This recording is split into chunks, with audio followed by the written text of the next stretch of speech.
कहानी की शुरुआत में हम भविष्य की दुनिया देखते हैं जहां पर इंसानों ने पृथ्वी के प्राकृतिक खनिजों को पूरी तरह से इस्तेमाल कर लिया, जिस वजह से पृथ्वी अब बर्बाद हो गई और धीरे धीरे सिकुड़ रही है। इंसानों ने पृथ्वी को अपने फायदे और ऐशो आराम की जिंदगी के लिए इतना नुकसान पहुंचाया कि अब धरती नष्ट होने की कगार पर है। इंसान अब खुद को बचाने के लिए पृथ्वी को छोड़कर किसी दूसरे ग्रह पर जाना चाहते हैं ताकि वो अपनी बाकी की जिंदगी सुकून से गुजार सके। एक दिन अचानक से वैज्ञानिकों को मंगल ग्रह के पास एक ब्लैक स्फीयर दिखाई दिया, जिसके बाद पूरी दुनिया में उस ब्लैक स्फीयर के बारे में बात होना शुरू हो गई। सभी जानना चाहते थे कि आखिर वो ब्लैक स्फीयर क्या है, उसका रहस्य क्या है। वैज्ञानिक ने इसकी सच्चाई जानने के लिए 6 अंतरिक्ष यात्रियों को एकलस नाम के स्पेसशिप से वहां भेजने का फैसला किया। अंतरिक्ष यात्रियों को सफर के दौरान 8 महीनों तक हाइबरनेशन में रखा जाना था, क्योंकि सफर काफी लंबा और मुश्किल होगा। अगले सीन में हम कार्ला नाम के एक अंतरिक्ष यात्री को देखते हैं जो हाइबरनेशन के दौरान अपनी मां और बेटी के सपने देख रही थी, जो सालों पहले एक कार दुर्घटना में मारे गए। लंबे सफर के बाद सारे अंतरिक्ष यात्री अगले 18 घंटों में मंगल ग्रह के पास पहुंचने वाले थे, जिस वजह से अब एस्ट्रोनॉट हाइबरनेशन से बाहर आ चुके थे। अब कार्ला जब रूबिन नाम के अपने साथी अंतरिक्ष यात्री को घबराए हुए देखती है तो उसे थोड़ा आराम करने की सलाह देती है, क्योंकि रूबिन का पहला हाइबरनेशन था।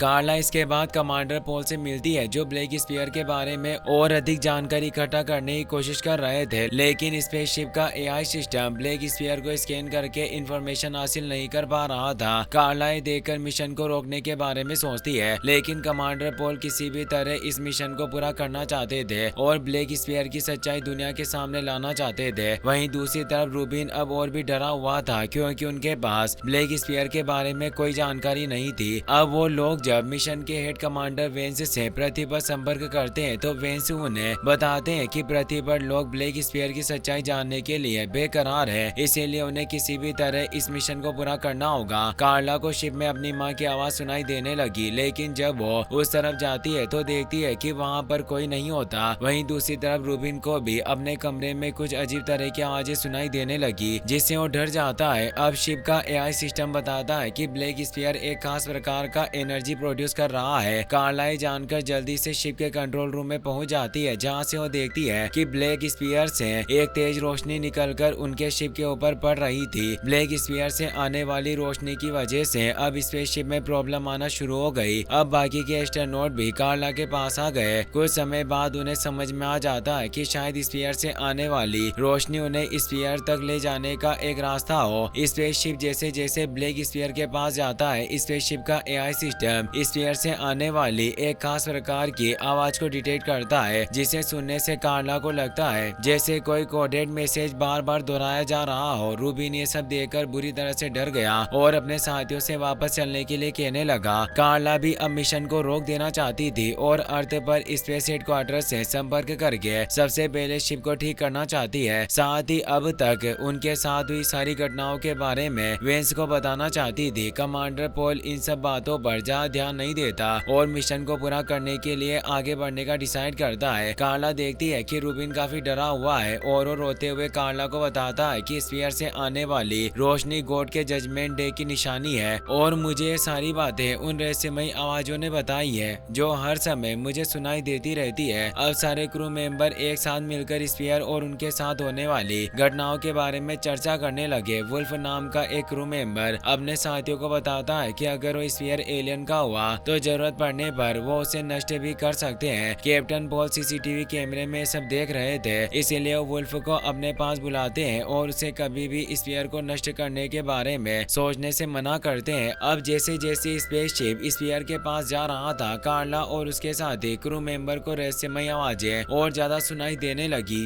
वुल्फ जब कार्ला को उसके कमरे तक छोड़ने जाता है तो कार्ला वुल्फ को बताती है कि कार एक्सीडेंट की वजह से उसके सिर में दर्द रहता है। कार्ला वुल्फ को उन रहस्यमयी आवाजों के बारे में नहीं बताती जो अक्सर उसे सुनाई देते रहते थे। अब कार्ला की एक साथी टेगी सभी को बताती है कि रूबिन कहीं पर गायब हो गया। टेगी की बात सुनकर सारे क्रू मेंबर पूरी तरह से हैरान थे और रूबिन को ढूंढना शुरू कर देते हैं। टेगी जब कार्गो एरिया में जाती है तो वहां पर उसे रूबिन मिल जाता है, लेकिन इस समय वो काफी अजीब हालत में था। रूबिन के चारों तरफ अजीब तरह की रोशनी थी और वो किसी अनजानी आवाज से बचने की कोशिश कर रहा था। रूबिन के शरीर पर बने हुए अजीब तरह के धार्मिक निशान को देखकर टेगी समझ गई कि रूबिन के ऊपर कोई रिचुअल परफॉर्म कर रहा है, इसीलिए वो तीनों डरकर चिल्लाने लगी। आवाज सुनकर कार्ला और वुल्फ उस तरफ आते हैं। कार्ला जब टेगी के पास जाती है तो देखती है कि वहाँ पर नीचे टेगी की लाश पड़ी हुई थी। किसी ने बड़ी बेरहमी से टेगी का खून कर दिया। अब वहाँ पर मौजूद रूबिन कार्ला को देखकर उसे भी जान से मारने की धमकी देता है, लेकिन अब वहाँ पर वुल्फ भी आ जाता है। रूबिन इस समय बुरी तरह से डरा हुआ था, इसीलिए वो कार्ला को अपने कब्जे में लेकर उसे जान से मारने की धमकी देता है और वुल्फ को बताता है कि अब वो मोक्ष प्राप्त कर चुका है और अगर वो स्पीयर पर उतर गया तो गॉड जेनोसाइड का हिस्सा बन जाएगा, जिस दिन भगवान सारे इंसानों को खत्म कर देंगे। रूबिन वुल्फ को बताता है कि पॉल उनसे कुछ छुपा रहा है। अगले ही पल वहाँ पर पॉल भी आ जाता है, जो बिना कुछ सोचे रूबिन को शूट कर देता है, जिससे रूबिन की वहीं पर डेथ हो जाती है। पॉल इसके बाद वुल्फ को डेड बॉडी बैग में डालने के लिए बोलकर वहाँ से चला जाता है। कार्ला अब रूबिन का चाकू उठाकर पॉल का पीछा करती है। कार्ला पॉल से पूछती है कि क्या वो कुछ जानता है। इस पर पॉल घबराते हुए कहता है कि हमें किसी भी तरह मिशन को पूरा करना है। कार्ला जब गुस्से में पॉल से पूछती है कि आखिर वो इस तरह से अपने साथी की मौत कैसे कर सकता है। इस पर पॉल कोई जवाब नहीं देता और वहाँ से चला जाता है। वहीं दूसरी तरफ वुल्फ दोनों डेड बॉडी को हाइबरनेशन पोड में रख देता है। अब एलिस नाम का एक क्रू मेंबर अनाउंस करके सभी को बताता है कि अगले 3 दिनों में वो स्फीयर तक पहुंच जाएंगे। इसके बाद वो खुद को सभी से अलग कर लेता है और एक छोटे से शिप में चला जाता है। वहीं दूसरी तरफ कार्ला जब स्फीयर को अच्छे से देखती है तो उसे पता चलता है कि स्फीयर के ऊपर कुछ अजीब तरह के सिंबल बने हुए थे। अगले सीन में हम देखते हैं कि शिप जब स्फीयर पर उतरता है तो उसका कम्युनिकेशन सिस्टम वापस से काम करने लगता है, जिसकी वजह से पृथ्वी पर मौजूद वेंस का कनेक्शन वापस से क्रू मेंबर्स के साथ हो गया। कार्ला और उसके साथियों को पता चलता है कि अब पृथ्वी पर भी स्फीयर की तरह ही अजीब तरह के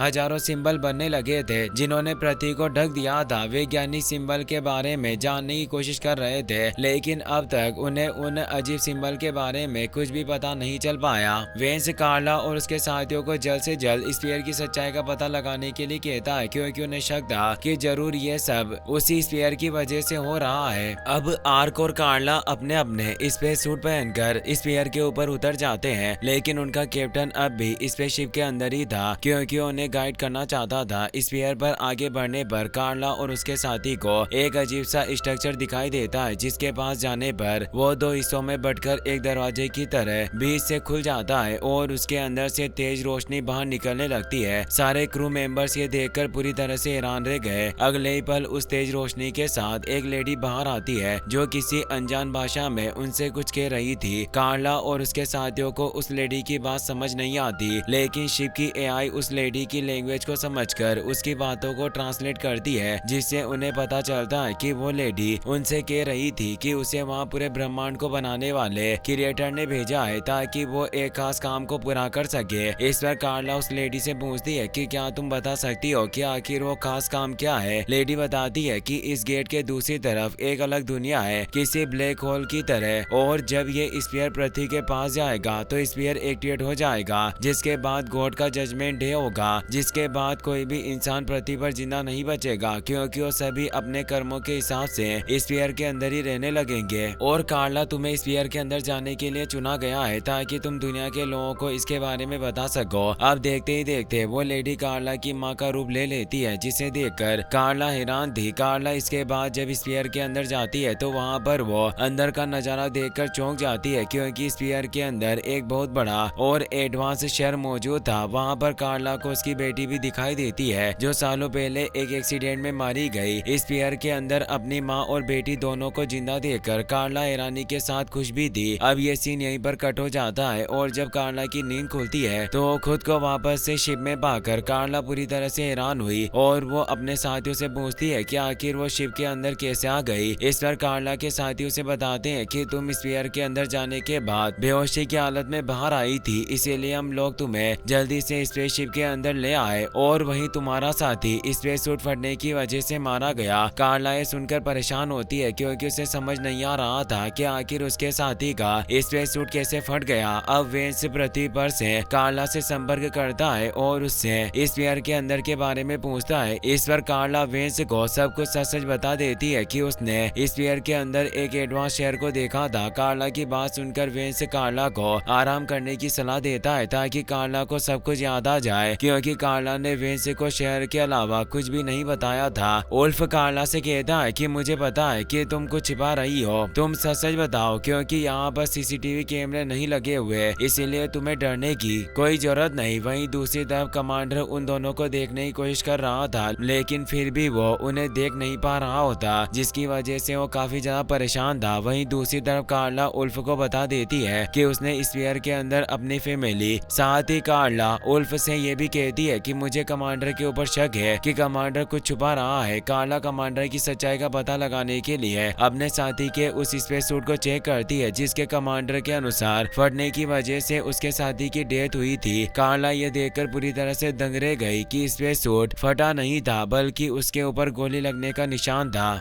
यानी कि कमांडर ने ही उसके साथी की गोली मारकर हत्या की थी। कार्ला इसके बाद कमांडर के कमरे का दरवाजा तोड़कर कमांडर की सच्चाई का पता लगाने की कोशिश करती है, लेकिन कार्ला को ऐसा करते हुए कमांडर देख लेता है, इसीलिए वो अपने साथी को कार्ला को रोकने के लिए भेजता है। कमांडर का साथी अब जैसे ही कार्ला के पास आता है, कार्ला उसके ऊपर गन तान देती है, क्योंकि वो जानती थी कि उल्फ एक एस्ट्रोनॉट नहीं बल्कि एक आर्मी का सोल्जर है और कमांडर उसे अपने साथ किसी खास मकसद की वजह से लाया है। कार्ला गुस्से में उल्फ को सारी सच्चाई बताने के लिए कहती है, लेकिन अगले ही पल वहाँ पर वेंस का एक होलोग्राम अपीयर हो जाता है, जो कार्ला को सारी सच्चाई बताता है कि किस प्रकार ये सब उसके प्लान का हिस्सा है और उसने ही उल्फ को एक खास मकसद से उनके साथ भेजा, क्योंकि मिशन के दौरान वो एक एक करके उन सबको मारता जाएगा जिनकी जरूरत उन्हें नहीं है। वेंस कार्ला को बताता है कि सच्चाई यही है कि मैंने ही अपनी टीम के साथ मिलकर उस ब्लैक स्फीयर को बनाया था, क्योंकि वो पृथ्वी पर इंसानों की बढ़ती जनसंख्या से परेशान था और कम होती रिसोर्सेज को बचाने के लिए मैंने ब्लैक स्फीयर की मदद से 15 मिलियन लोगों को जान से मारने का फैसला किया। वेंस स्फीयर की मदद से ऐसा इसीलिए कर रहा था ताकि लोगों को उसके ऊपर शक न हो और वो खुद को ही अपनी मौत का जिम्मेदार समझे। कार्ला, तुमने मेरे इस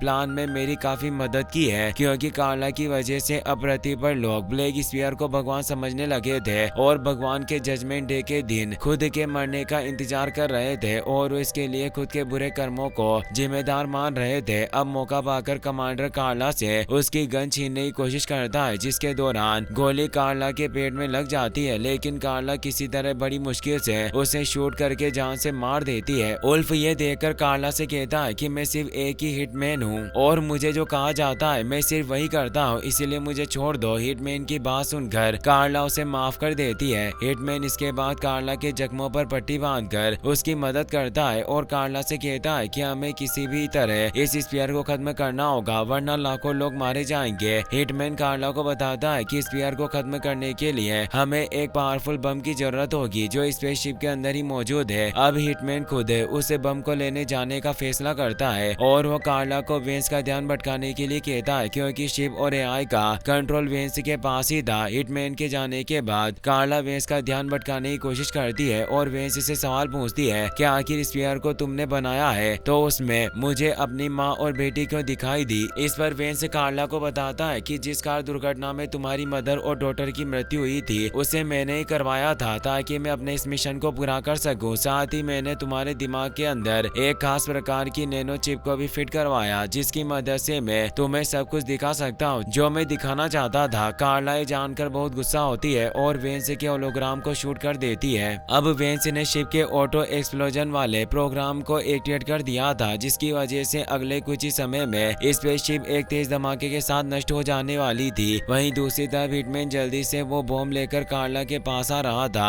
हिटमैन कार्ला को शिप का बैकअप कोड भी दे देता है, जिससे शिप का कंट्रोल कार्ला के पास आ जाता है, लेकिन अब काफी देर हो चुकी थी क्योंकि अगले ही पल शिप में ब्लास्ट होना शुरू हो जाते हैं। कार्ला और हिटमैन समय रहते ही छोटे से पोर्ट में बैठकर शिप से अलग हो गए, जिससे उनकी जान बच जाती है और वो दोनों ब्लैक स्फीयर के ऊपर आ जाते हैं। अब हिटमैन कार्ला को पोर्ट के अंदर ही कैद कर देता है और कार्ला को बताता है कि उस बॉम्ब को स्फीयर के अंदर ही जाकर एक्टिवेट करना होगा, जिसके दौरान धमाके के साथ बॉम्ब को एक्टिवेट करने वाले की भी मौत हो जाएगी और हिटमैन ने इसके लिए खुद को चुना था। हिटमैन कार्ला को वापस घर जाने के लिए कहता है। कार्ला ये सब देखकर इमोशनल हो जाती है। अब कार्ला को ना चाहते हुए भी वापस पृथ्वी की तरफ जाना पड़ता है और इस दौरान जब वो अपने टीम मेंबर्स के बारे में सोच रही होती है तो वहीं दूसरी तरफ ब्लैक स्फीयर पर हिटमैन बम को एक्टिवेट कर देता है, जिससे एक जोरदार ब्लास्ट होता है जिसमें हिटमैन और ब्लैक स्फीयर दोनों खत्म हो जाते हैं। अब कार्ला जब दुखी मन से पृथ्वी की तरफ बढ़ रही होती है तो उसे पता चलता है कि पोर्ट की मदद से पृथ्वी पर पहुंचने में उसे पूरे 7 साल का समय लगने वाला था, लेकिन कार्ला को इससे कोई फर्क नहीं पड़ता क्योंकि उसने लाखों लोगों की जान बचाई थी। इसी के साथ ये मूवी यहीं पर खत्म हो जाती है। वीडियो पसंद आया हो तो अपने दोस्तों के साथ शेयर करना।